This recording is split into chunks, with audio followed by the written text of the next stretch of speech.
Another way to share your photos is gift giving. Photos make great gifts, whether it's a print or a framed photo or something that goes on a mug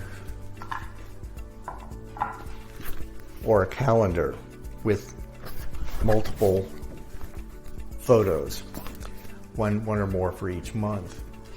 There are puzzles and ornaments and coasters, just all sorts of things that you can put your photos on. And people love when it's personalized.